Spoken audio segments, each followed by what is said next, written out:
Ogni lutto ha scavato un solco più profondo dentro di lei. La sua forza l'ha sempre sostenuta, ma la morte di Giulia l'ha segnata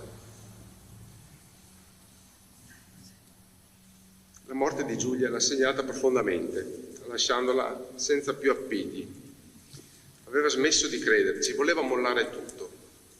Poi un giorno, mentre parlavamo di sogni, si è resa conto che era un modo per onorare chi non poteva più inseguirli.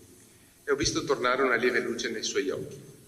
La voce si spezza a Gino Cecchettin raccontando dell'immenso dolore vissuto da Carla Gatto per la morte della nipote Giulia e dei sogni tenuti stretti fin da bambina, malgrado le fatiche, malgrado i lutti. La chiesa di Beverare è colma di persone e commozione, insieme ai familiari Andrea Camerotto, cognato di Cecchettin, l'avvocato e amico Stefano Tigani, i sindaci di Vigonovo Luca Martello e di San Martino di Venezia Elisa Sette. Continuare a fare il bene anche quando si riceve il male è il filo che lega letture, omelia, commiati. Davide, fratello di Giulia ed Elena, scandisce le parole di San Paolo. Benedite coloro che vi perseguitano, benedite e non maledite. Rallegratevi con quelli che sono nella gioia, piangete con quelli che sono nel pianto. Non fatevi un'idea troppo alta di voi stessi. Non rendete a nessuno male per male. Concetto che Don Gabriele, ex parroco di Vigonovo e amico dei Cecchettin, riprende nell'omelia invocando il sostegno di nonna Carla. Non diventare anche noi portatori di male, portatori di odio, anche se lo abbiamo ricevuto. Perché Carla aveva messo a frutto i suoi talenti, come suggerisce la parabola, amando senza riserve la vita, la bellezza, la sua famiglia.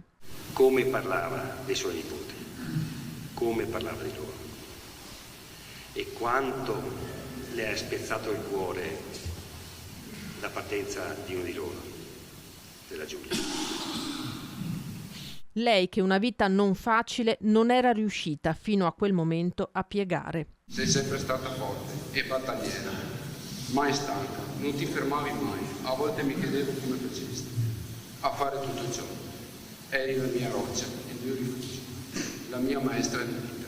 I sogni non appartengono solo ai bambini. La nostra mamma, ha proseguito Gino, aveva iniziato solo da pochi anni a coltivarli davvero. Dipingere, scrivere, viaggiare zaino in spalla resterà inesaudito. Mi raccomando, cerca di stare tranquilla, almeno adesso, dove sei penso non ci sia lavori da fare. Lascia tranquilli gli angeli e se li vedremo in giro sappiamo che si saranno presi una pausa dalle tue proverbiali chiacchierate.